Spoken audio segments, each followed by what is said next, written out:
It's been a few weeks. I've been traveling all over the world. First, we went from Puerto Rico to Florida for like 5 days, and then we were back in Puerto Rico for 2 days, and then we went to Spain, and now we're um, in Pakistan, where I'm in the foothills of the Himalayas in Islamabad.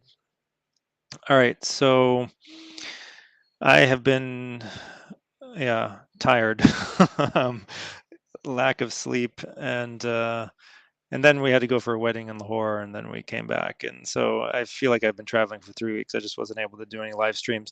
And also, our live streams for the next couple of months while I'm visiting my family here will probably be at nighttime like this one.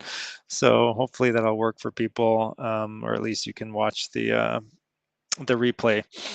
So we have questions that have been sent to us from various channels like longcovidreset.com, pro.longcovidreset.com, the Facebook group, and perhaps some other places that we can go over. But if there are any live questions, I will try to get to those as soon as they come in. So if anyone is watching live, feel free to jump in with questions. All right, so I guess I should give a bit of an update because I've been off of Twitter and kind of in incognito mode for, again, like 4 weeks now, feels like. So I continued doing the carnivore diet, and after 30 days, I added, what did I add first? I added fish. Yeah, maybe I had already told everyone that. So I went from red meat only to red meat plus fish. That seemed to go okay. And then I just all kinds of fish, not just one, but I added like shellfish, regular fish, etc. And that was a welcome change from eating red meat only. And then started experimenting with things like garlic and ginger and a little bit of onions and stuff like that. Also seemed to be fine. Um, I at one point recently tried to add, so I added chicken just recently, which went fine as well and was also a very welcome addition. I mean, I was getting tired of red meat all the time. But so one of the things that I'm trying to fix with this diet is psoriasis, and that a little patch of it on my foot got worse, but I'm not sure if it's due to the diet or due to detox, because of the diet, or due to a bunch of other confounding factors like travel and like less sleep and the environment changing. So in Puerto Rico, the psoriasis is usually very well controlled just because of the humidity. I think of a rainforest is just more friendly to it than very, very dry climates. So I used to live in Jordan in the Middle East, or at least used to go back and forth from Jordan to the US for a few years, and it's extremely dry there, and that was, quite difficult for my skin. And here, where I am now, it's a bit drier, at least in this season, and colder. That the cold and the dryness all affects it. So anyway, there's that, and then I had some spices. I had my first kind of quote unquote cheat day when I went to this wedding. There was a brunch, and there was like nothing that I could eat, and I didn't feel like being super strict about it, and it had been super strict. So I like to think of it more as a stress test day where you're trying to like see how resilient you are. And so I ate, all this fried stuff, fried in seed oils, and just it would have been better to make all that quote unquote junk food in a healthy way, with healthy oils, but this is what was available. So a bunch of fried food. And one of the things I noticed was that quote unquote normal diet has very, very little protein, or at least bioavailable protein. So the protein that's there is mostly plant protein, which is less bioavailable. And even though people they think they eat a lot of meat, they really don't eat very much, unless you're a steak and eggs kind of person in the morning. So this breakfast was what's called puri, which is like a fried flatbread, really yummy and crispy and very thin, with halva, which is kind of a sweet thing made out of some sort of grain, um, and some beans, so you can eat both with that fried bread. And if you've been in an Indian restaurant, you might know what I'm talking about. Um, and some other fried pastry with a little bit of meat inside of it. And so, like, there was hardly any meat on that plate, which was a really weird feeling for me. And what I found was I ate a lot more food, but it was less filling, because it was all like refined carbs. And even once I felt like I had eaten enough, which was just one plate, actually, I didn't overeat. I just had one plate of food, and probably also because I was talking to people, and I wasn't just sitting there, shoveling food into my mouth. It was, I was actually meeting some people that work for me for the first time. So having a good time talking to people, socializing. Didn't eat that much, but then I was hungry again after like 2 or 3 hours, which is unusual if you're on a carnivore diet. But I didn't feel bad from that. Oftentimes, if I eat that much seed oil, especially fried, I'll usually get reflux or just not feel good. And none of that happened. So, one day out of 48 doesn't really seem to affect me much. Then I started having, a few more headaches, and again, I wasn't sure if it was detox or because I ate that, cheat meal, or cheat meals that day. Uh, or due to dehydration or due to lack of sleep or due to changing and the environment to a very dry and cold one or whatever, or just stress. I had also tried adding dairy, but a very specific form of A2 dairy instead of cow dairy, buffalo dairy, kefir, and that seemed to go well, but I decided to stop it just in case that was contributing to headaches. And so I'm going to give it a few days and see how I'm doing, if the headaches stop, and then maybe try the buffalo dairy again. But I think one cheat meal a week is not too bad. I remember when I was in college, I used to do this program for a few months. It was called Body for Life. It was kind of a competition where you took a before photo and an after photo, and whoever had like the most incredible body transformation would win like a Lamborghini or something. So this was like healthy eating 6 days a week, and then one day a week you eat whatever you want. And me and my brother did this, and it was what we discovered was like you're planning for the whole week what you're going to eat. Like, I'm going to have a burger, and I'm going to have pizza, I'm going to have a milkshake, I'm going to have ice cream and cookies and brownies and cupcakes, and on and on, and candy bars, and you're like going through the week, like you might buy one of those things, put it aside, buy another one, and then that day you just like have everything as feast laid out before you, and you eat like 0.01% of it, and then you feel sick. You just can't keep going, or you just feel done. If you don't keep pushing, if you keep pushing yourself, you feel sick. But you just eat a few bites of this stuff, and then you're just like, man, I just don't want to eat anymore. And then after a few weeks or a couple of months, you just kind of like, it just doesn't like, it starts to taste weird. It starts to taste like chemicals. The junk food that you used to enjoy is just like off-putting to you after a while. So I think that's one of the easiest ways to get healthier is to build in a cheat day / stress test day into your meal plan, which makes it more sustainable. And it's way better than just cheating unexpectedly or without planning it ahead, which usually leads to you falling off the wagon. All right, so it's showing no connection. Where are headaches located in your head? They're always here. So if you have a solution for headaches right here. What I found with headaches is when I was younger, I think it felt nice to have like something cold here, but now sometimes my headaches will go away. Like, I had a headache when I was in not Barcelona, Madrid, um, in the midst of my travels, and it occurred to me that I've noticed in the past that if I take a hot shower, sometimes the headache goes away. So I had been walking around Madrid all day long without a jacket on, and it was kind of cold. I mean, it wasn't terribly cold, and I was like, yeah, I can put up with this. I do cold plunges, blah, blah, blah. But I think I kind of got cold, like the cold got inside of me. And then I woke up with a headache that night in the hotel room. and I went and stood by the radiator for like 5 minutes, and the headache went away. So I was like, oh wow, sometimes it's due to being cold. But there's a lot of little triggers, right? And so sometimes you'll identify, oh, this is the thing that caused it. Like sometimes when I'm constipated, I'll have a headache, and then if I have a bowel movement, I'm fine. When I was younger, if I threw up, my migraine would go away. So it felt like, I'd eaten something that triggered it, and then throwing up made it go away, or maybe that kind of reset my nervous system, whatever. Um, Joe Perez, hello. um, Cindy says, what test is recommended to get vitamin D levels checked to get tested myself? Yeah, so this is a great question. I actually did all my tests recently, which I think I'll pull up and just go through them. So this is important. So there's different vitamin D tests. The cheaper one is, I think it's 25 hydroxy vitamin D.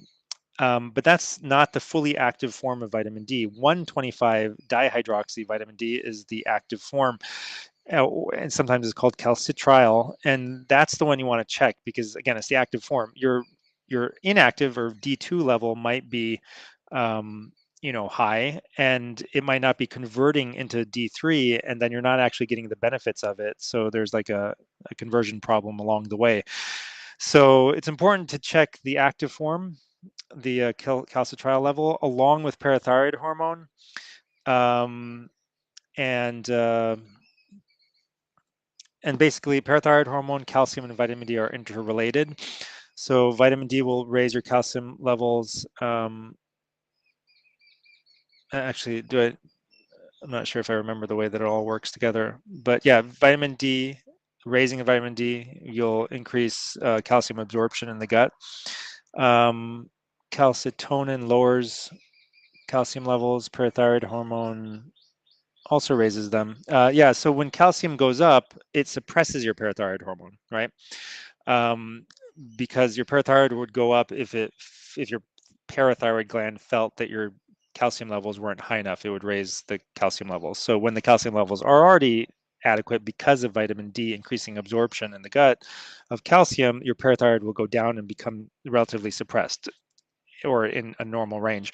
And it seems like somewhere around 20 plus minus a little bit is where the parathyroid is happy. So you want to have a vitamin D level that's in the normal range with a normal calcium level and a parathyroid hormone level that's around 20, maybe slightly lower. And you can play around with it. You can raise your vitamin D level, make sure your calcium doesn't go up too high, and your parathyroid maybe will go down a little bit more. Maybe you'll feel a little bit better. So I used to have very low vitamin. I think I had undetectable vitamin D. I was one of those people who never went outside and didn't eat a lot of enough meat, probably, and no liver and etc. No cat cod liver oil, no good sources of vitamin D. But now, I've been making a habit of going outside a lot. My vitamin D level, especially my active vitamin D level, was in like the 60s, and my parathyroid hormone was 21. So I'm probably pretty good. Maybe I could be a little bit higher. But my precursor vitamin D, the inactive form or the partially activated form, the 25 hydroxy vitamin D level was lower. It was like in the 40s, but the active one was high. So that's how you check vitamin D. You check it with calcium and parathyroid hormone, and you got to see the relationships between all of them. Um, so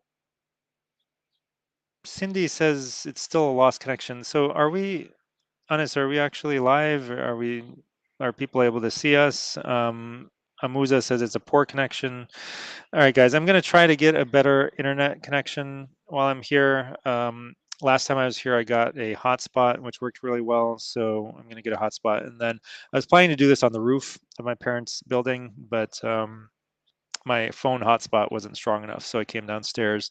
Usually this one is good, but I'll try to get another one that hopefully is better.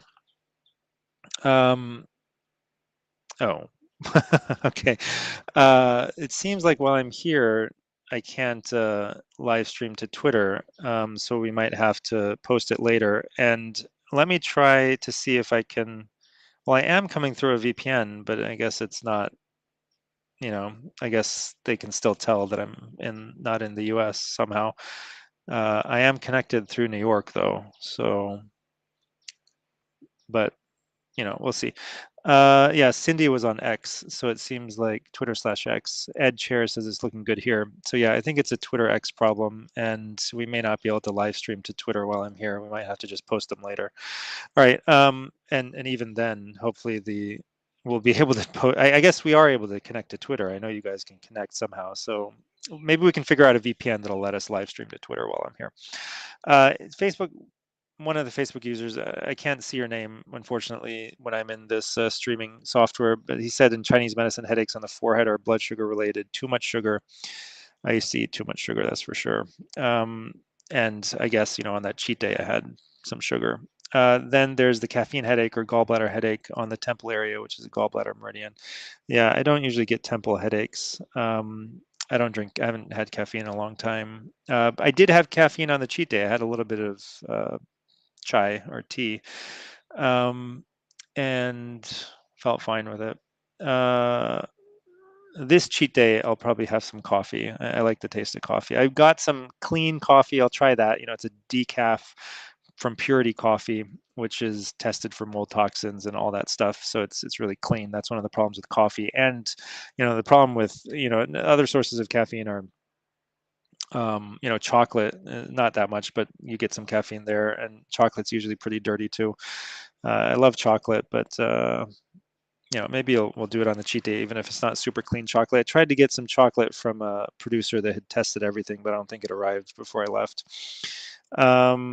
Anyway, back on just because you mentioned the headaches, there's a lot of little things that I've tried that sometimes work for headaches. So there's this pressure point called the gates of consciousness at the base of the skull, and if you press that, sometimes your headaches go away.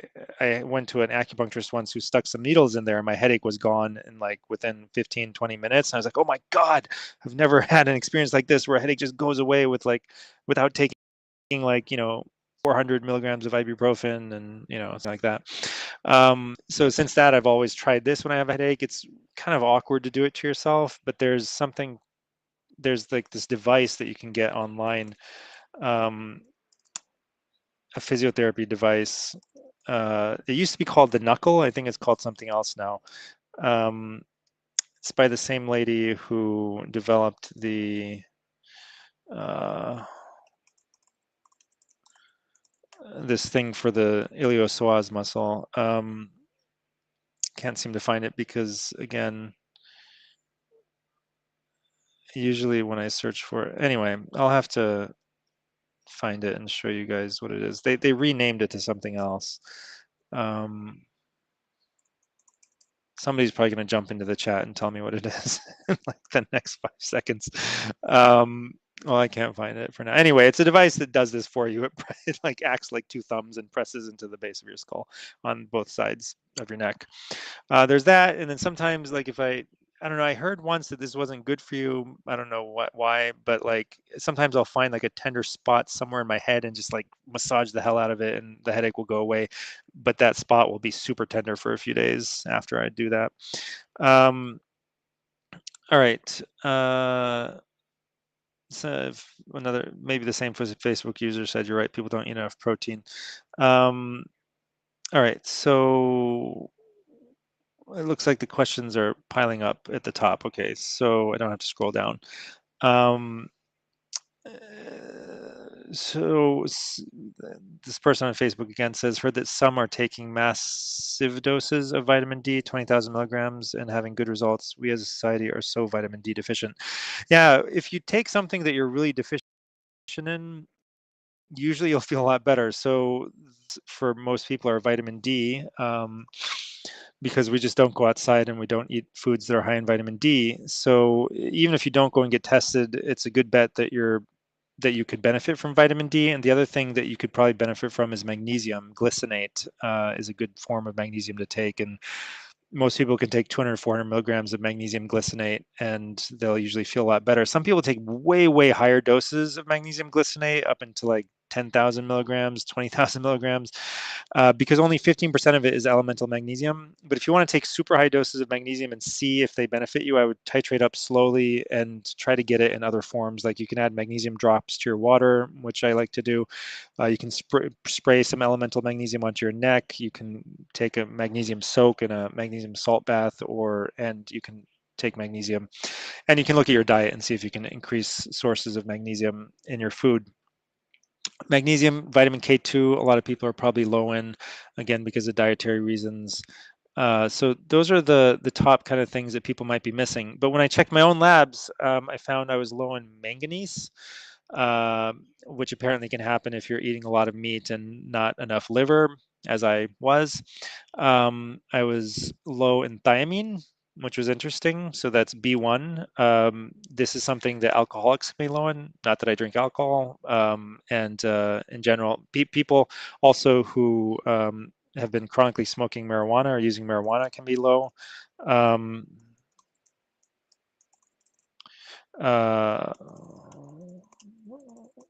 Other B vitamins can be low in people who drink a lot or smoke marijuana.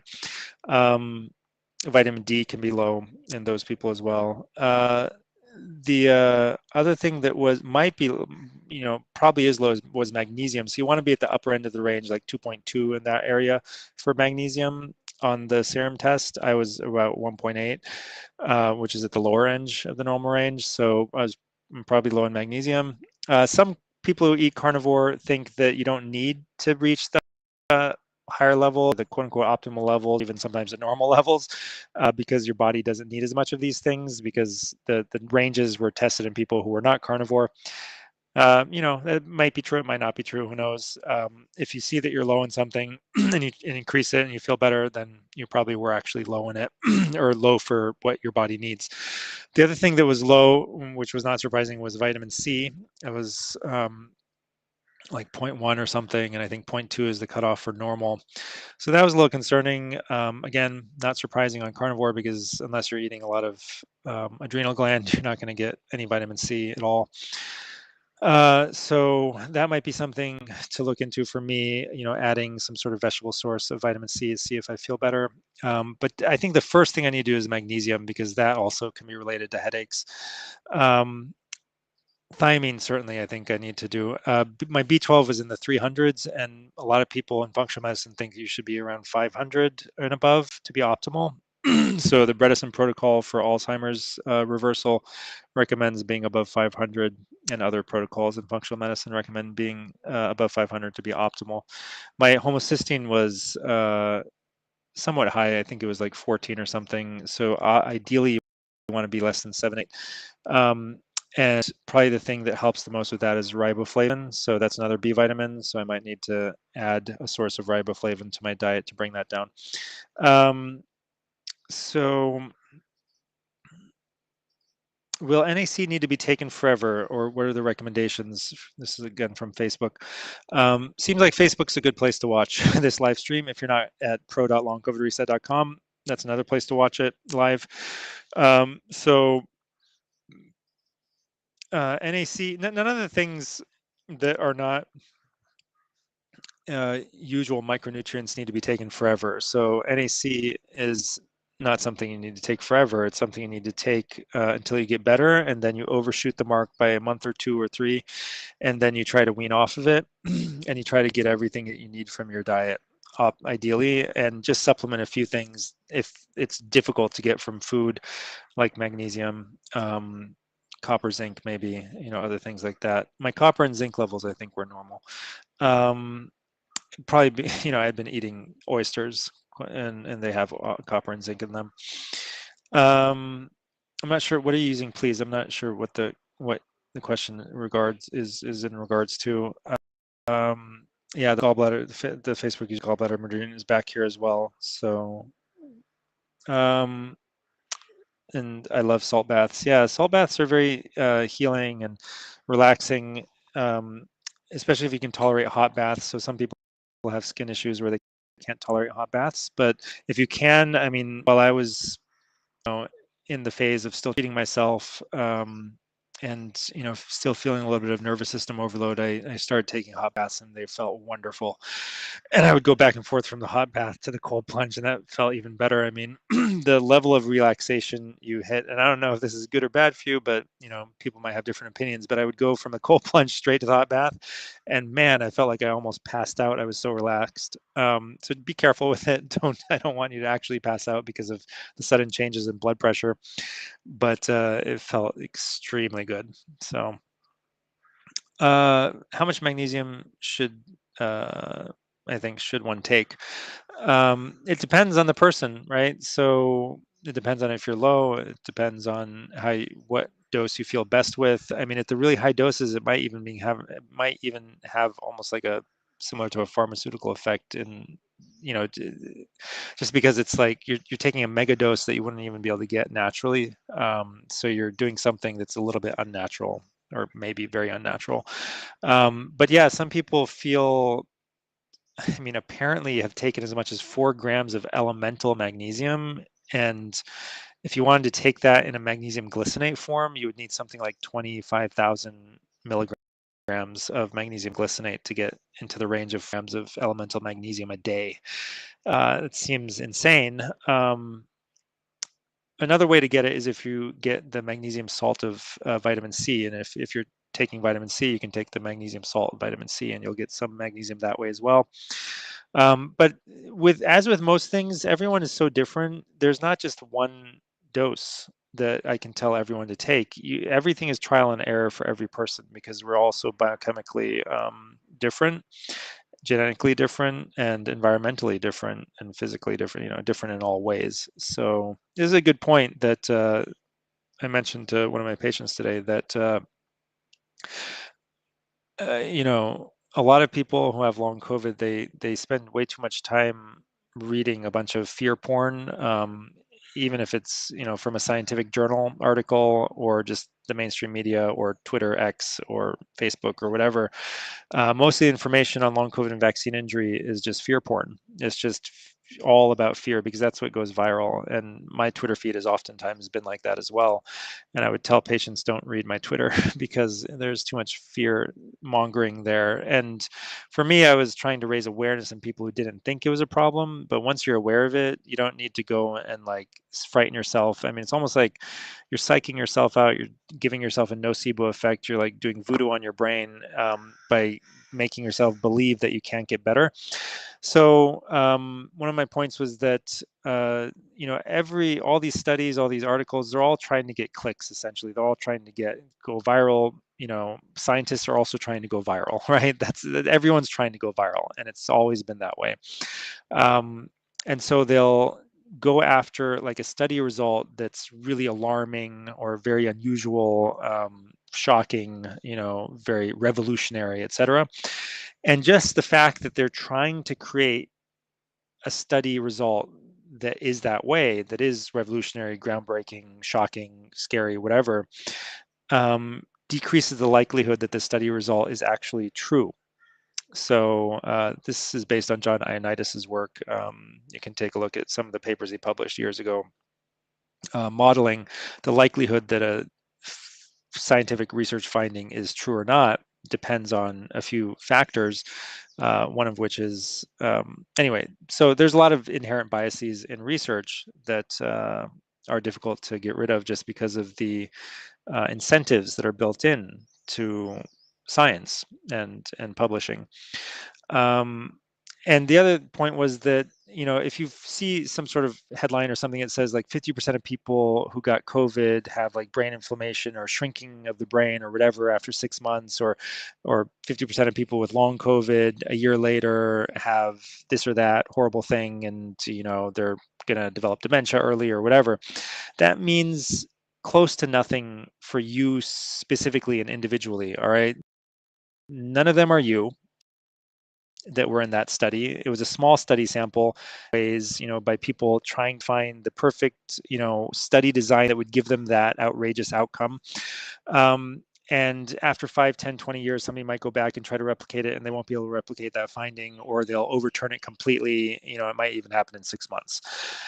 Most of these findings are never replicated, and when they try to replicate them, they can't be replicated. So just, it's a bunch of rumors and myths, and it's stuff that you probably want to ignore completely, especially because it's just frightening you and contributing to a nocebo effect, which is making you more and more likely to get sick. None of those people have access to proper treatment protocols like my patients do, and none of those patients have the same biochemistry. And so you have no way of knowing, like you would think that when you hear that 50% of people with long COVID, and you think, well, I have long COVID, that means I have a 50% chance of this thing because this study said that 50% of people with long COVID, blah, blah, blah. That doesn't mean that you have a 50% chance. You could have a 0% chance. You could have a 100% chance. Either you have it or you don't, right? And that study, since it wasn't done on you, doesn't help you figure out which group you're in. And those people, if they were, optimized mentally, physically, spiritually, health-wise, biochemically, whatever, they would heal.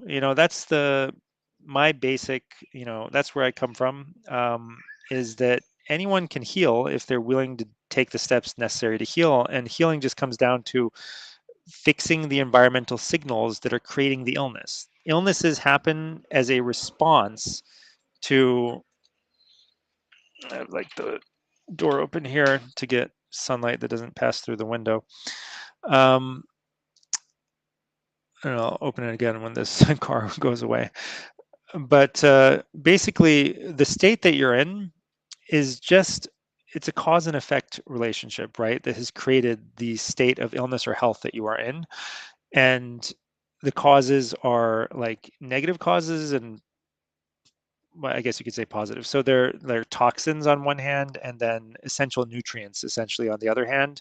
And the balance between these two factors determines whether you're getting the signals to your body, a mix of signals that equals health or a mix of signals that equals disease.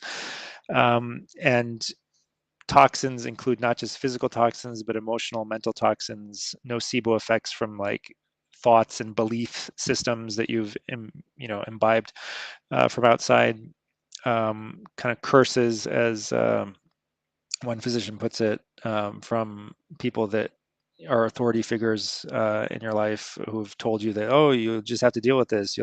This never goes away. It's a chronic thing. You'll have to just put up with it and whatever. And those things, again, they don't know you. And when you hear something like that, you should say inside your head or out loud, you don't know me 3 times, and you want to put the stress on different words. So you don't know me. You don't know me. You don't know me. You don't know me. Um, so so when somebody says something like that, there's no way for them to know whether this thing will never go away or not, right? So things go away, things come and go. Even chronic illnesses, sometimes they disappear and then they come back. Why did it disappear? Right? If it disappeared once, it can disappear again, and it could disappear forever. So just because there's a study that says something negative, like there's brain inflammation or brain shrinkage or whatever, it doesn't mean you're going to get that. And even if you have it, you can reverse it. Okay.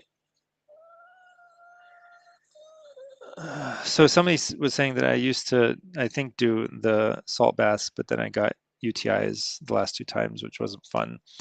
D-mannose is a great first line for UTIs.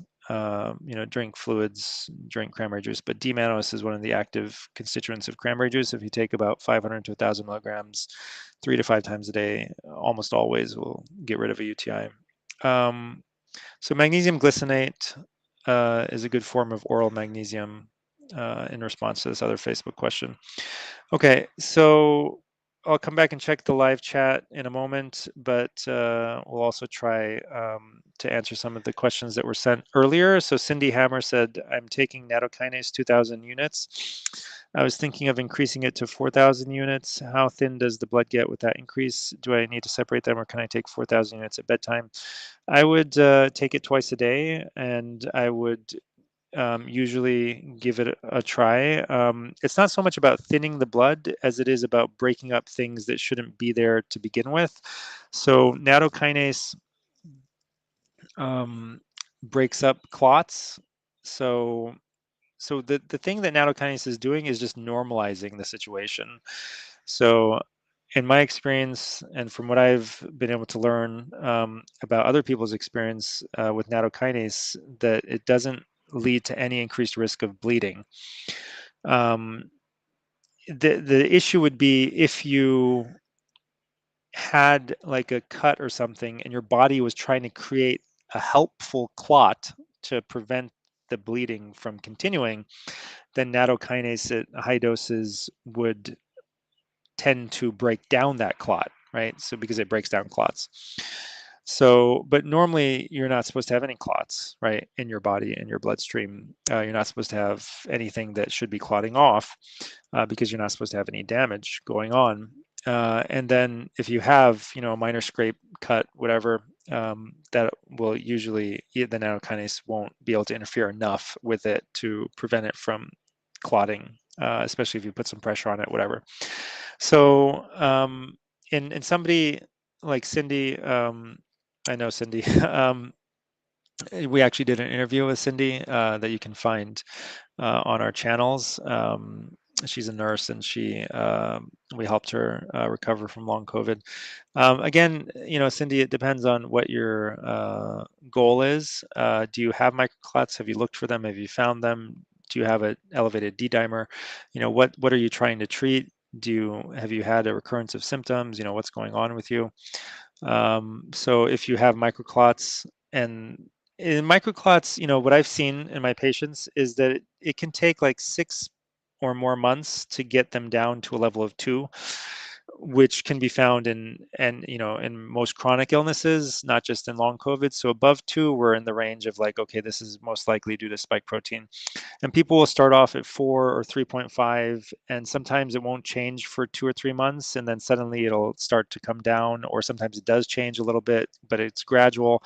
And then after like 3 to 6 months, maybe 4 to 6 months, 5 to 6 months, it'll get down into the 2.52 range. And then you're left with, we're not sure whether what's remaining is due to your actual like whole body baseline inflammation due to being a little bit overweight, which most people are, or having some visceral fat, or having a suboptimal lifestyle that is inflammatory, or whether they're from the microclots. So ideally, you should get them down to like where they're no longer there at all, which is the healthy state, to have none at all. But yeah, and sometimes you do need to add Plavix. If you're not seeing any change after 3 months with nattokinase, and you increase the dose, and you have serrapeptase and bromelain on board, and you have NAC or augmented NAC on board, if you can't get augmented NAC, you can do higher doses of regular NAC, like up to 50 milligrams per kilogram. And then if no change, you either decide to add lumbrokinase, which is a lot stronger than than the other ones for breaking up clots, or you move into like aspirin, Plavix, Eliquis. So hopefully that helps. Andrea says, let me just check. All right. So Andrea says, could tremors in the legs be from COVID? It started when I had COVID last March. If so, what would you suggest as treatment? Yeah, tremors in the legs can definitely be from COVID. Any new symptom can be from COVID, because what COVID does is it just causes inflammation like other things that make you sick. And that's what the spike protein does, and that's what the vaccines do. And that inflammation creates a burden on your body. And when there's an added burden, whatever's weakest in your body will start to become dysfunctional. And if that weakness happens to be in the nerves that go to your legs, you might start to feel some tremors in your legs. And by weakness, I mean that every part of you has a certain reserve capacity for dealing with stress and inflammation. And once that reserve capacity is used up, then you'll start to see dysfunction in that area of your body. And so overall whole body stress that happens from COVID and from spike will manifest in different ways in different people because of this. So my general recommendation for treatment for long COVID and vaccine and spike protein, and really everything in general, is to have a comprehensive approach that begins with lifestyle, or actually begins, I guess you could include this lifestyle, but begins with mindset, positive mindset. And like, you can't just give lip service to these things. You have to actually figure out what they deeply mean, and you have to decide that I'm going to change myself in order to change my situation. So if you don't, so if you if you do things in kind of a superficial way, you'll get a superficial result usually. If you do things in a comprehensive, really deep way of, where you decide that I'm going to really change the way I'm living and doing things, then you'll oftentimes get a much more profound result. So if you want something extraordinary to happen, you got to be willing to do something extraordinary to make it happen. And what seems extraordinary to us is actually just what should be the norm. Okay, it seems extraordinary because our entire lives are funneled in the direction of something very, very abnormal for human beings, given our evolutionary history on this planet. So your natural environment, which is the clean fishbowl for you, right? So you have a fish in a clean fishbowl, it's healthy. You have a fish in a dirty fishbowl, it's going to be sick. And no matter what supplements, whatever you give it, you can't make up for the dirty fishbowl without cleaning the fishbowl. Okay. So what this means is that the optimal environment is irreducibly complex. You can't replace the optimal environment with even 1,000 different chemicals, right? You could press as many buttons as you want inside the body. Those chemicals are not going to recreate an optimal environment for your brain or your body, your mind, or your soul, right? Your heart. Um, we are designed for a certain environment, and you can't recreate it artificially. Okay. You need the sun to hit your skin, and you need the sun to go into your eyes, and you need to get out from behind the window panes of glass because they block out infrared and UV wavelengths, which um, have an anti-inflammatory calming effect on your nervous system and your mind and your body. You need to sleep at night. You need to turn off the lights at night. You need to be grounded every day. You need to be you need to socialize, you need to have healthy relationships, you need to eat properly, you need to avoid toxins in all their forms, you need to get rid of fear and anxiety, and replace it with gratitude and positivity. You need to believe positive things about your health, and not accept um, these stories that can create nocebo effects. You need to optimize nutrients, micronutrients, and minimize all kinds of toxins. And I mean, I'm always going to be forgetting something. I need to like memorize this spiel and just go through it every time and completely. And some of these things might seem like they're minor, but some of the minor things are very easy to do. So just do them. Buy a grounded bed sheet, buy a grounding mat for wherever you sit during the day, at work or at home, or both. Turn off social media. At least get social media off your phone. Use it on the computer within a set time period every day, and get back into the real world. And do some exercise, depending on what you're capable of doing. Weight-bearing exercise is probably best for most people. Sprinting, if you're physically able to do it without hurting yourself. Be careful if you want to start sprinting. Um, is also really beneficial. But a little bit of fasting sometimes, and again, not overdoing anything. Some breath work, some stuff to relax. Avoid, just get negative things out of your life. Edit your experience. Maybe stop reading the news so much if it's not adding anything to your life. And I don't think the news really does anything for us individually, right? It's just scary stories that are propagated all over the world and just create a lot of stress for people. So yeah, so comprehensive protocol, replace the micronutrients that are most likely to be low that you can find in our, some supplements, and use the herbs that will help to get rid of the spike and the microclots and rebalance the nervous system. And then LDN and ivermectin are really the place everyone needs to start, regardless of what symptom it is, whether it's brain fog, fatigue, insomnia, anxiety, tremors, internal tremors, peripheral tremors, external tremors, loss of taste, loss of smell, tinnitus, POTS, whatever your symptom is, begin with LDN and ivermectin, and then consider other things. Magnesium, might be it. It could be any of these micronutrients that you're low in that could have been used up finally. So we all start off with pretty good levels usually from our mother.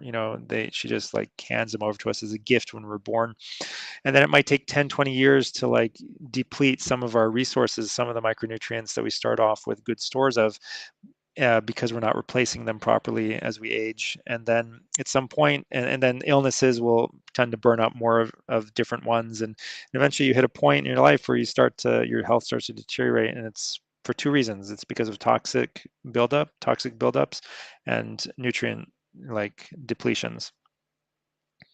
But it could be other things too. So, there's a whole list of things that it could be. So you just got to approach it comprehensively instead of just trying, okay, I go online and I found somebody on some forum that said they had tremors in their leg after COVID and they took this and they got better. It might work for you, might not, because there's probably 100 different things that could cause the same symptom, after COVID, leading to tremors in the legs. Bronia says, can MCAS be caused by let me just go back to the live stream real quick. How does one get tested for spike protein? What labs are now doing it? And Facebook user says, thanks for sharing all this with us. You're welcome.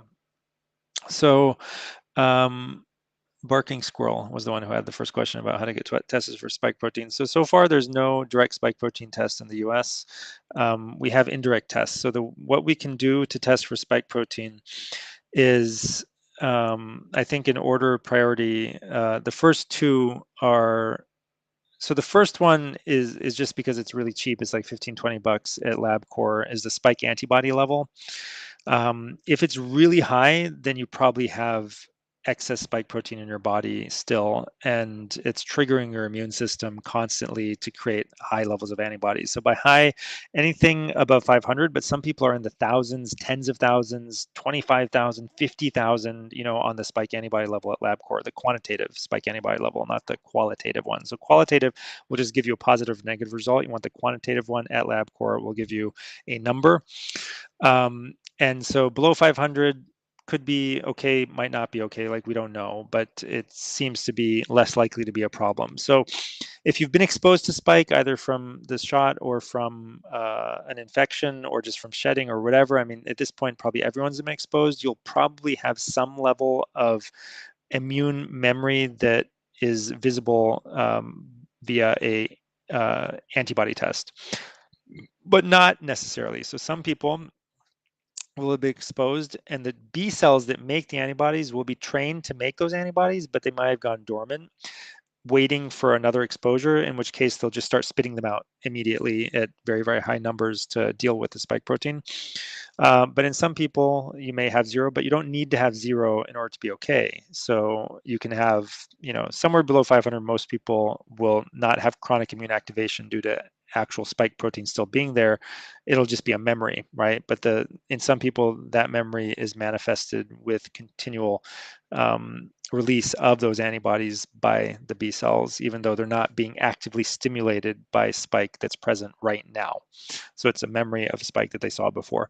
But in other people, if you have a lot of spike in your body, the B cells are actively stimulated by actually present spike currently. It's still there. And that's why the level tends to go very high in some people. And it comes down with things like augmented NAC, bromelain, nattokinase serapeptase, and all the other treatments, the herbal treatments like dandelion, nigella sativa, and curcumin, which you can find in the immunity herbals product at my go-to stack, and the immunity vitamins product, which has vitamin C, D, zinc, quercetin. And then the detox supplement at my go-to stack, which has the nattokinase, serapeptase, etc. Yeah, you can click that link. So the other test would be, and probably maybe the best test, the single best test available now in America, would be the microclot test. It's about $450 or $500. You can get it at mygotodoc.com. And we send it out to Jordan Bond's lab, and you get the results back. And if, again, like I was saying earlier, if it's above 2, and I've never seen it below, I think, a 3 in somebody who I thought had spike protein toxicity due to either long COVID, shedding, or vaccine injury. So it's, in my experience, always elevated if somebody has clinically evident spike toxicity. And this is in accordance with the work of Risha Pretorius and Beata Jaeger that you can find. You can learn more about it, longcovidreset.com, in the first or second summit that we did.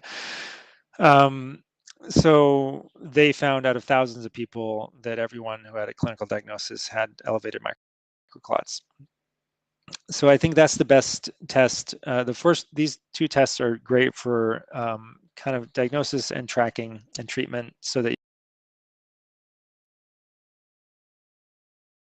you can see whether you're going in the right direction and whether you need the treatment. Other tests would be the insult. I think my connection dropped for a second there. Let me know if you guys can still hear me. So the Incel DX panel, they have the IncelKine panel, which kind of gives an immune fingerprint of spike toxicity in the body. And then the immune subset panel, or no, that checks for a fragment of the spike protein, the S1 subunit of the spike protein in monocytes. So those are also indications that your immune system is still being actively triggered by spike, and that there's spike still in your body. And then you can do the lymphocyte subset panel from LabCorp, or the lymphocyte map, which is a more comprehensive map of your immune system, the cells of your immune system and how they're activated. So the lymphocyte map is something like $400 at Cyrex Labs. The lymphocyte subset panel at LabCorp is maybe $100, $120, $130, $40. And on that panel, you can see evidence of vaccine-acquired immunodeficiency syndrome. So the lymphocyte subset panel at LabCorp is the same thing that's ordered on AIDS patients to see whether their CD4 T cell counts are low, and you'll find that they are low in people with spike toxicity oftentimes. My brother just said soon you can have an AI make the videos. So one of these days it's going to look like me, but it's going to be an artificial intelligence that's talking to you guys, that has learned everything that I know. All right, so a Facebook user says thanks. Oh yeah, I already said that. Irish Marine says, "Are you doing okay, Sue?" She's asking. Oh, Syed. Yeah, no, I'm great now. I don't have long COVID anymore. I've fully recovered, as have many of my patients, and yeah, I'm enjoying my life. So, let's see, yeah, since we haven't had a live stream in, like, I don't know, 3 or 4 weeks, we're just going to keep the whole thing going, and instead of switching over to pro.longcovidreset.com today. So we'll just keep going here on all the channels, I think, including Rumble. We go to Rumble, Facebook, not YouTube, pro.longcovidreset.com. Usually we're on Twitter, but I think we're having trouble on Twitter today. All right. Bronia says, can MCAS be caused by COVID infection? Just got over COVID again. Now have some hives that itch some, getting worse, or is the rash from microclots? Any suggestions? I'm on some over-the-counter meds. Thank you. Yes, MCAS is very definitely caused by COVID infections, and it's a manifestation of long COVID. I mean, some people believe all long COVID has MCAS in it, or is MCAS alone. MCAS, it's surprising the symptoms that it can be caused by histamine or mast cell activation syndrome. So mast cells are cells in your own body that can release histamine. And so when they get activated, they can release too much histamine, and that can cause allergic symptoms, but it can also cause symptoms that we don't always or usually associate with allergies. It can cause headaches, it can cause anxiety, it can cause fatigue, it can cause brain fog, all symptoms of long COVID, right? And which symptoms you'll get, depends on specific details about your own biochemistry and physiology. So yeah, the hives can certainly be due to a COVID infection triggering mast cell activation syndrome. and you may have become allergic to things in your environment now that are creating these hives. So a lot of times a trauma happens, and then other things that were around during that trauma become associated with the trauma by your mind and your body. So I spoke to a patient recently who went through a traumatic time, and at the time she was eating a lot more wheat than she used to eat before. Like she was just kind of eating a ton of what they call pratas, another kind of fried bread, not the puris, here in the Indian subcontinent. And since then she was gluten intolerant, and if she eliminates gluten, then she feels better. Um, and that doesn't mean that you'll forever be gluten intolerant just because you have become gluten intolerant, but you need to go through a period of eliminating the thing that you're that's triggering the problem, healing up your gut and your skin and just your body, and calming down the nervous system, and then you can try reintroducing it in a healthy way later on. So you might need to do an elimination diet and get rid of, environmental toxins in personal care products like hair care, skin care, tooth care, etc., oral care products, etc. Just eliminate, just go super, super natural. Use baking soda and essential oils, and clean your floors with vinegar and stuff like that, right? So get rid of all chemicals, hypoallergenic everything, etc. Um, might help, right? So elimination diet is probably the most important place to start, but there could be some other environmental toxin that is triggering the rashes. And then, just same answer, go do a comprehensive protocol so that you hit all bases, because again, the solution for one person is different than the solution for somebody else. But if you cover 80-90% of what it could be, one of those things will be what it is for you, and you'll fix your problem, and then you can slowly taper off. And oftentimes you'll be able to figure out during that phase what the thing is that was actually working best for you, and you'll have a sense that, okay, some of these things weren't really necessary, and I can remove those first, and then gradually go back to normal. But yeah, the microclots can be contributing to the problem. So, the microclots interfere with nutrient delivery and removal of trash from your body. And so it's like the superhighways in and out of all of the cells of your body are being interfered with by the microclots. So you're not getting the essential nutrients that your cells need to function optimally, and you're not removing the toxins that you need to remove for your cells to function properly. So this is like the microclots are a perfect example of something that hits both of those two broad categories of things that are required for optimal functioning. So your mast cells require a proper blood supply to deliver nutrients so that they get all the right signals to function properly and not be activated, right? And they need a superhighway to remove all the trash and toxins and junk for them to not be inappropriately activated, right? So that's just one microcosm, right? But it's an example that applies to every cell of your body. They all work the same way, basically, on the same principle, that they need certain essential nutrients and essential signals to be able to do what they need to do, and they need to be freed of things that are shackling them, holding them back, roadblocks like toxic things.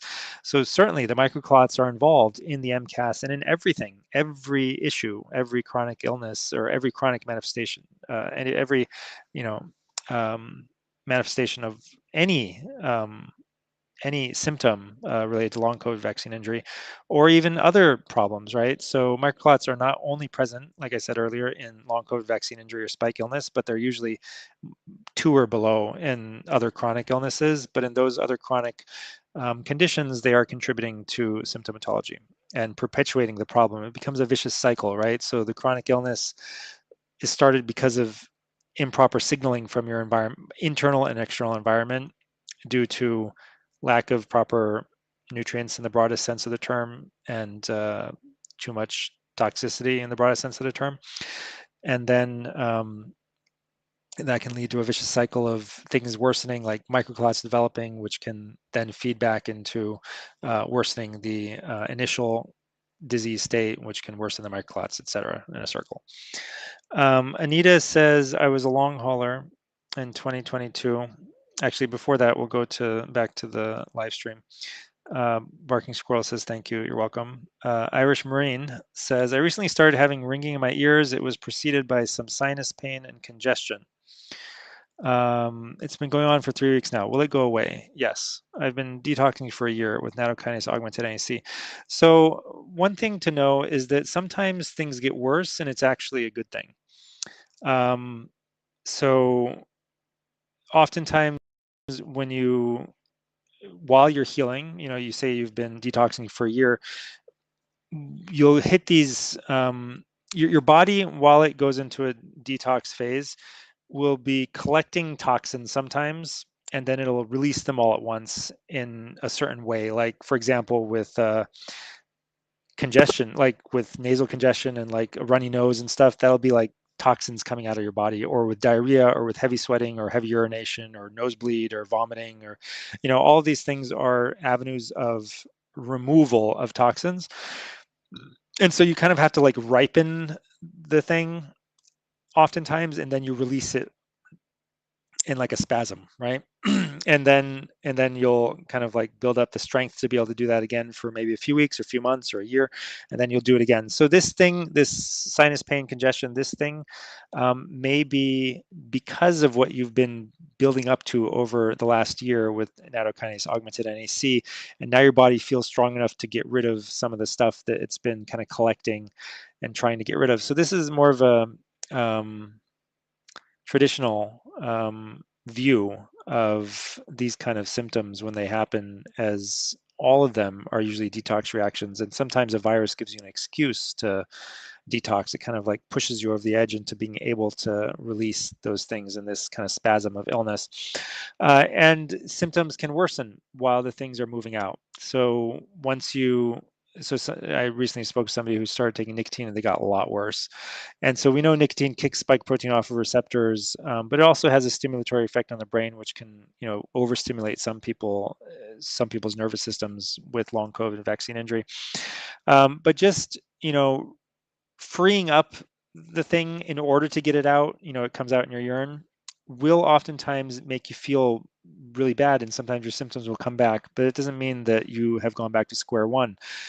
So you need to put these things in their proper context and understand what's actually happening, and realize that what looks bad is usually a good thing. It's not usually bad. Okay, I'm told that we are on YouTube today. Hopefully that's safe for our YouTube channel. All right, so yeah, it's been going on for 3 weeks now. Yeah, so I would, if there's something else that you're doing that you feel might be worsening the situation, pull back on it a little bit, do a little bit less. And but yeah, the tinnitus and stuff oftentimes is just related to stress and inflammation, right? So stress is not just psychological stress. Your body perceives anything that's off as stressful, right? So lack of proper sun exposure, too much light at night is stressful. Sunlight passing through window glass is stressful because you're not getting the UV and the infrared wavelengths to balance out the blue light. Eating improperly is stressful. So in the first week of an upper respiratory issue, having a moderate amount of carbs, healthy carbs, not refined carbs, can be helpful for the immune system. But after this first week, if you're still sick, I would do low carb or even no carb to get rid of it, and also no dairy. So there are these foods that in traditional medicine are mucus forming. So dairy is one of them. Grains you would want to eliminate. So you'd want to do like an AIP, low carb, or even no carb diet until your symptoms are gone. And then just and make sure that you're optimizing nutrients and maybe boosting vitamin D and vitamin A as well, and vitamin E and K2. Magnesium, make sure you're getting enough of that, and just don't start exercising too quickly. Try to optimize your sleep and light exposures, and spend time outside if possible. And if you're still struggling after a week or two, then you can add things like an oxygen concentrator, breathe pure oxygen an hour twice a day. You get about 80% probably of the benefits of hyperbaric oxygen therapy for 20% of the hassle and cost. So what it is it's a stem cell therapy actually. So it triggers the production of stem cells in your bone marrow. They leave the bone marrow, go wherever they need to be to heal the tissues that are damaged. And the process can take, you can start feeling effects immediately, but it can also take a while to benefit from it. It can, I would, if you start doing it, I would commit to it for 4 months. Um, so those are some things. Maybe some nebulization, maybe a neti pot, and this acupressure. All right, so I think I've shown it before. Um, there's these points at the kind of like tip of the earlobe. You can squeeze and rub for 2 minutes, and then you go down slightly and forward slightly, and there's another point you can pinch and rub, and then at the bottom of the earlobe, and then where the earlobe attaches to the jaw.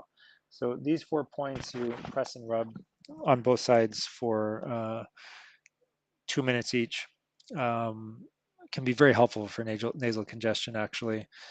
And the other thing, yeah, so I think that's good. Solibon says, does exercise expedite the detoxing process? Um, it can certainly. So if you want to do like a real comprehensive detox, it involves um, some fasting from food and or doing a modified fast where you have remove certain foods but not all foods. And people have different ideas on what an optimal detox diet looks like, and there's a lot of different ones out there. So some people think the lion diet is a great detox diet where you eliminate all plant foods. Other people think eliminating meat is more important than eliminating plant foods, and you should actually eat a bunch of low starch plant foods for detox. um, and the most extreme form would just be like no food, no water, as much as possible. But eventually, you do need water. So just water, a water diet would be a good detox diet. And you don't have to worry about, okay, which particular detox diet is optimal. I read once, and I'll try to find this, and we'll try to republish it. A diet from a traditional healer that used to recommend once a year for everyone to do to help you detox. It included like a couple of different kinds of fish that were not fatty fish. It was some certain specific like low toxicity vegetables, and no no salt. There was no salt on the diet, which I don't know how long you can put up with no salt.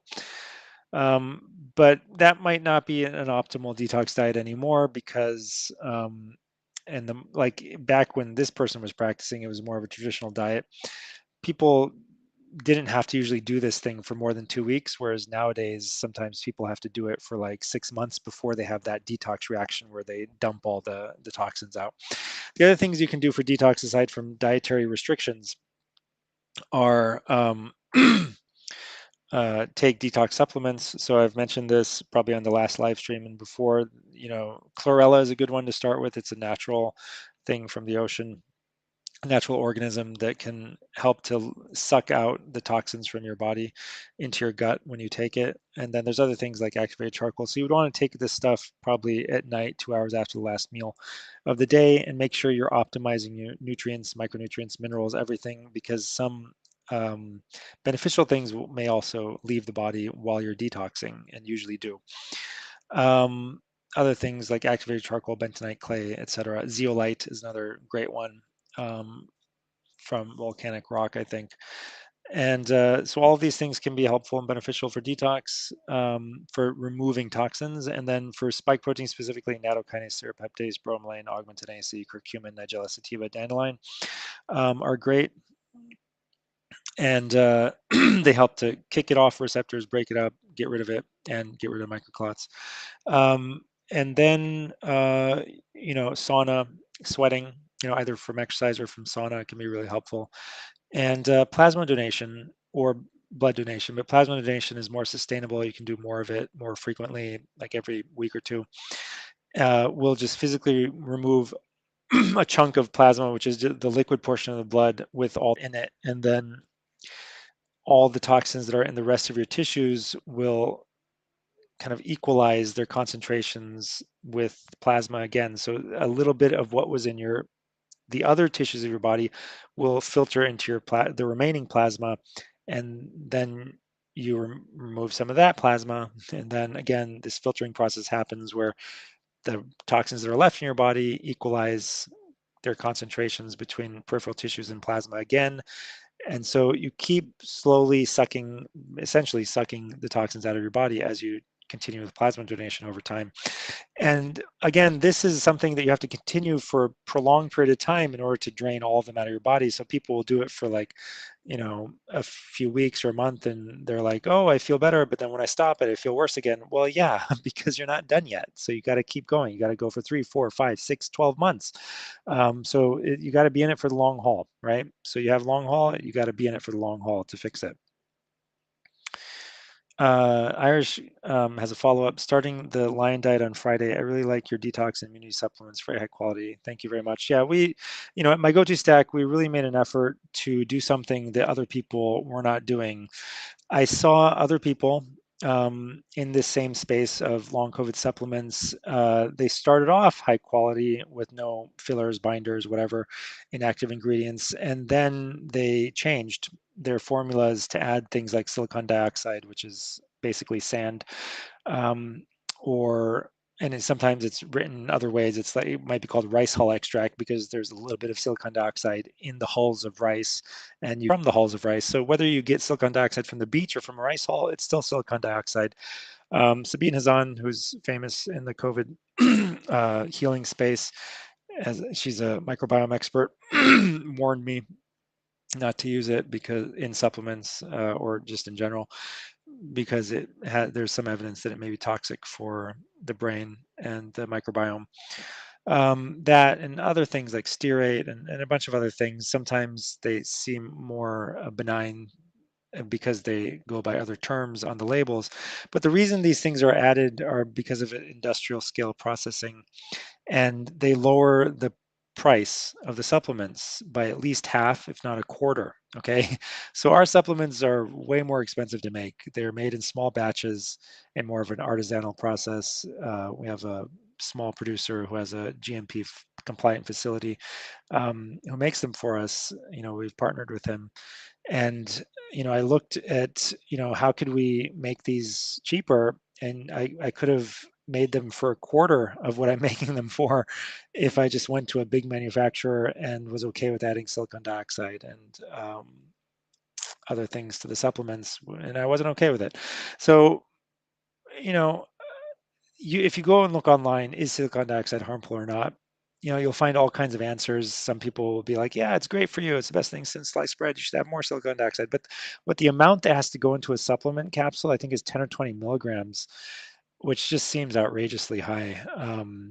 You're not going to get that much in the natural world, especially concentrated like that. So every other supplement manufacturer that's in this long COVID vaccine injury space that I'm aware of is using these additives, and they are paying probably a quarter of what I'm paying to make their supplements, and yet we keep the price pretty much in line with their price. So our margins are really low. I mean, I created these to help people, to help myself, and to help other people, and they were less about like optimizing the margins and making like big bucks than they were about just doing it right. So check out mygotostack.com, support us there if you can, and tell other people about it, because there's really nothing else like those supplements on the market. We use the best ingredients we can source, and we don't add anything that you don't need. So looking into HBOT here in Denver. Yeah, so HBOT is great. On the days that you don't do HBOT, get an oxygen concentrator. You can get a prescription from us at mygotodoc.com. Oxygen concentrator, you could probably rent for like 30, 40, $50 a month, because they only cost like $500 a month to buy it. Or sorry, not per month. They only, like, outright, you can buy them for $500 a month. A HBOT that's only like 1.4 atmospheres, only 40% higher than regular atmospheric pressure. Actually, in Denver, you're way above sea level. So you're going to be slightly less than 1 atmosphere, which is what's present at sea level. So anyway, pretty weak HBOT, a soft shell HBOT rental is $500 a month. So anyway, my point here is the HBOT is a little bit inconvenient. Just rent an oxygen concentrator. If you can do HBOT one day, great, do HBOT. On a day that you don't do HBOT, stick the oxygen mask on, turn the oxygen concentrator on, sit there for an hour or two. So 1 hour twice a day, or 1 to 2 hours all at once per day can substitute for an HBOT session that day. So if you do the HBOT session, don't do the oxygen concentrator. If you don't do the HBOT, sit there with the oxygen concentrator. And it's just the level, it's so much cheaper, so much more convenient. You don't have to go anywhere. You can just, it's like sitting there next to your desk or in your house or wherever. You just flip it on, put the oxygen mask on, do whatever you want to do. You don't have to climb into a chamber. All this stuff makes it a lot easier, even from even compared to renting it in your house.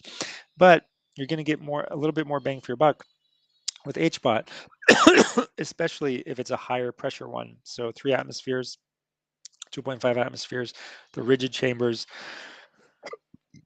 If you can do them as much as you're able to,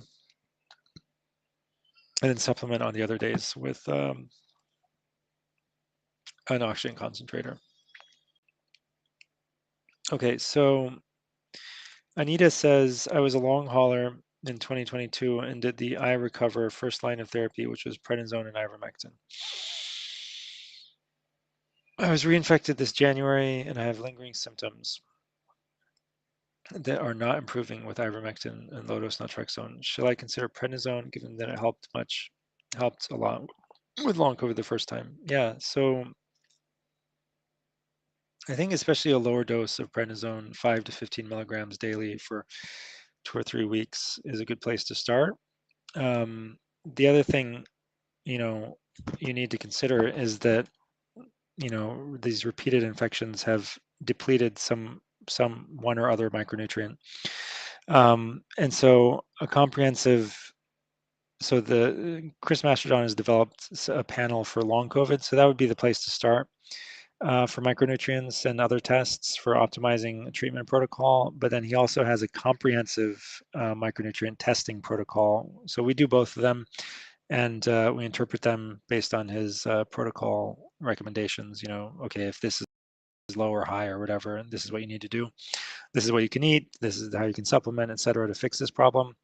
So I do think that nutrition is far more important than most people think for their health. And it's worth it to invest, a couple $1,000s or whatever it is, $2,000-3,000 at least once in optimizing your micronutrient profiles.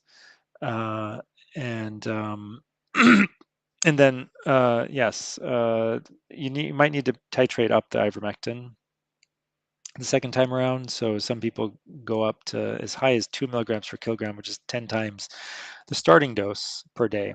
So you don't want to do it very fast. You want to do it gradually. So 0.2 milligram per kilogram increments up every week or so, and until you hit a point where you have too many side effects or you get better.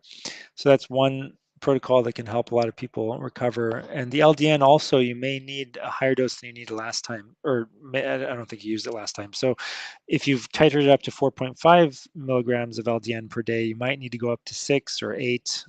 Some people need higher doses. So titration is important. And then elimination diet is super important. I mean, there's few things that are as effective and powerful as elimination diet for healing from chronic illness and inflammation. So an more extreme one is something like what I did, lion diet, or just on red meat and bone broth and salt. But you can do AIP diet is enough for most people to start healing. So the autoimmune paleo protocol.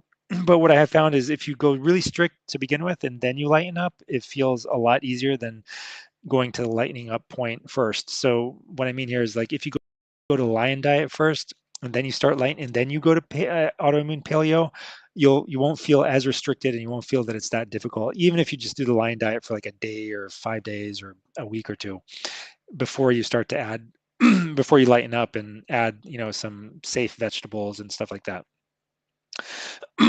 and safe carbs. But still try to stay low carb also. So until you start to feel a lot better, try to stay below 50 grams of carbs, and at least below 100, but somewhere in there, and try to modulate the carb intake so that you start to lose weight if you're overweight.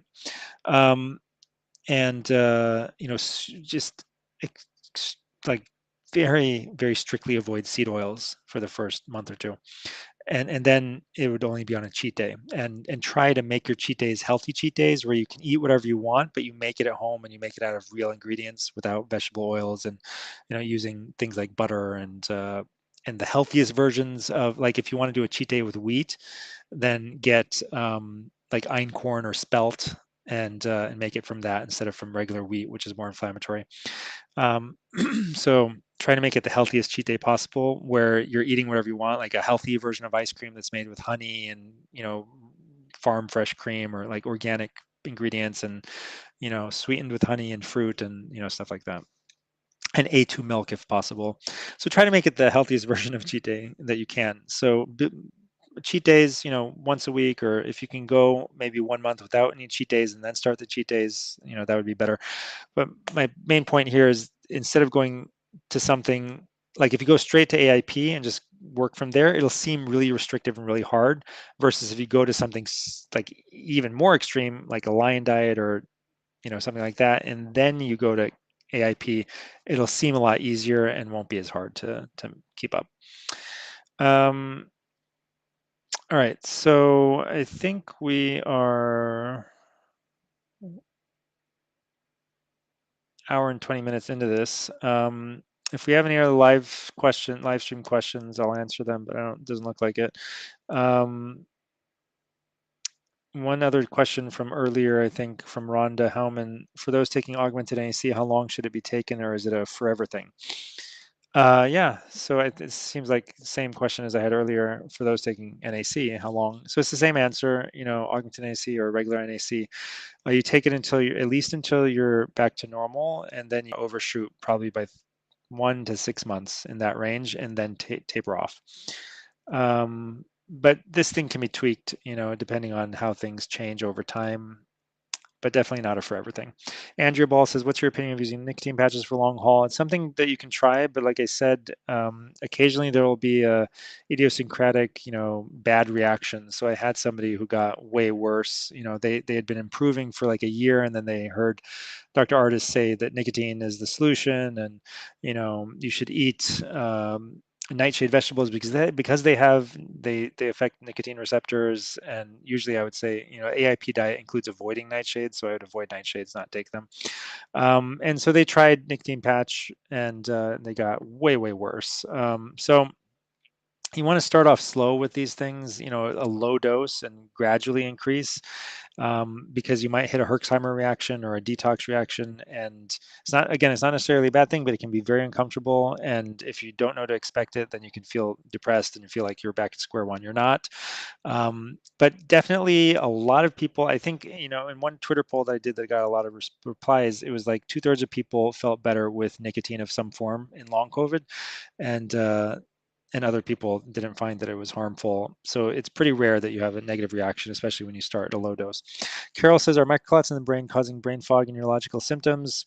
I have post-vax issues here. Yes, definitely. Like I said earlier, microclots are contributing to every symptom. Chris Bomba says, best solution for severe acid reflux, GERD, upper GI pain, and constipation from long COVID. One thing you can try is lemon peel extract, and mix, dilute it in like some water, drink it. That can work great for indigestion. Give that a try. But you can also try things like apple cider vinegar and curcumin, and ginger, and something that in the East is called sonf, which is, it's something used in cooking.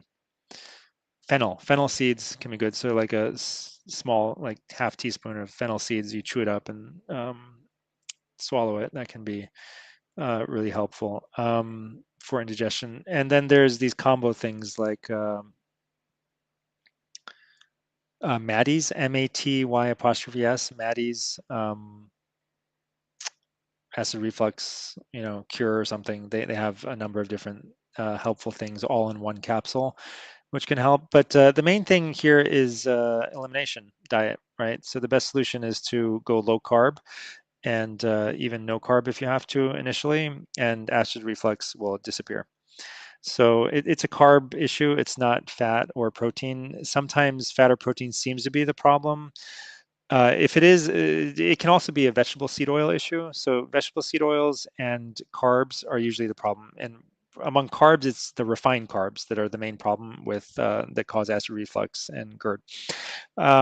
So refined carbs, vegetable seed oils are the two main things. And when you're eating those with protein or fat is when protein or fat seems like it might be the issue, but it's not. So if you eat protein and fat, you're usually not going to have a problem. But oftentimes people will know that this thing triggers it, that thing triggers it, spices can trigger it, other things. So you remove all the triggers and you remove even more than what you think are all the triggers, because there's going to be triggers that you don't know. So AIP diet, autoimmune paleo protocol. What is autoimmune paleo protocol? And I would actually go a little bit extra and also remove high oxalate foods from that. So autoimmune paleo protocol is no sugar, no starches, basically, or sorry, not no starches, no sugar, no grains. Rice, wheat are the primary grains that most people eat. So no added sugars, no grains, no eggs, no dairy products, no soy products, no nightshade vegetables, and then I would add no high oxalate vegetables either. You can look it up online and see all the details. Yeah, so you tried low histamine diet, tried probiotics. You might want to try like natural probiotics, like a A2 milk, kefir, or um, colostrum can sometimes help with this. And I would try the colostrum first. Have tried digestive enzymes and still struggle. Modified barium swallow, CT scan, and abdominal ultrasound, all normal. The solution is the diet. Maria Angelova says, "Is it possible to do?" And it's not that you have to be on that diet for the rest of your life. It's that you have to be on that diet for a period of time, and then you can slowly wean off of it once your body has gone back to normal. Maria Angelova Whitman says, "Is it possible to develop Hashimoto's due to long COVID, and how to reverse it?" Yes, it is possible. I've gained 50 pounds in 3 months. My body is holding crazy amounts of fluid. Yeah, so Hashimoto's, again, the primary solution is usually going to be diet. AIP protocol and curcumin and ashwagandha are two great supplements for Hashimoto's. And then comprehensive micronutrient workup. You might need selenium, you might need other things as well for Hashimoto's, and certainly just the comprehensive COVID detox protocol as well. And for specific stuff on Hashimoto's, beyond this, you can look at thyroidpharmacist.com. She's published some books and she's published a lot of blog posts on thyroid issues like Hashimoto's specifically. And it's relatively easy to fix this problem. You just have to be willing to optimize your diet and your lifestyle in the right ways. So lifestyle optimization, the biggest bang for your buck is in the diet part. Is bifidobacteria depleted by COVID? Yes, generally speaking, it usually is. And ivermectin, vitamin C, increased bifidobacteria levels, detoxing from spike protein, getting out of your body will bring the bifidobacteria back. But in some cases, it may not be. So actually checking the microbiome test at Sabine Hazan's lab would be the place to go to figure out whether you yourself need to increase bifidobacteria or whether that would actually be detrimental for you specifically based on your own specific microbiome. So not always. So yeah, we offer Sabine Hazan's microbiome test, and she personally reviews it and gives you a protocol for recovery when you get it through my go-to doc. Irish Marine says, "Thank you for the recommendation of Dr. Bierman's book. What an amazing doctor. Why don't they teach every doctor how to talk to patients like he does?" Absolutely. I totally agree. It should be a major part of medical training. every single semester they should have at least one course on communication and how to take a proper history and how to communicate with patients properly, so that you are not, as he says, cursing them with these nocebo effects. So it's really, it's less prevalent here. Like in the East, people have just an innate sense of how to communicate properly and not create like negative subconscious beliefs in their patients and in other people. Um, it's like they just, like NLP is in their blood, kind of, or it's in their culture basically. It's just another way of saying it. But they've been enculturated over 1,000 years to speak in a certain kind of indirect and like positive way. Not everyone, but it's way more prevalent in the East, I've seen. Whereas in the West, people are very blunt and upfront, and it's just like, I'm just going to tell you the positive and negatives, just as bluntly as I can. So some people really need to work on it. In the West, I don't think I've met any doctor other than Steve Bierman who knows how to speak properly to patients. They're all saying the wrong thing almost all the time, and inculcating these negative expectations and beliefs, and creating illness by the way that they speak. All right, everyone. Thank you for watching. We'll try to optimize this so it goes to Twitter next time, and we'll let you know 24 hours beforehand when exactly the live stream will be. We might try to make it a little earlier to accommodate some people's schedules, or something. I don't know. We'll see. We'll try to work on it and optimize it. But thank you everyone so much for watching. Please spread the word and tell other people about it. I think we all have an obligation to continue to spread this knowledge that there is a solution, that first of all that there's a problem, and second of all that there's a solution to the problem. So please like, subscribe, and share. All right, everyone. Thanks for watching. Bye-bye.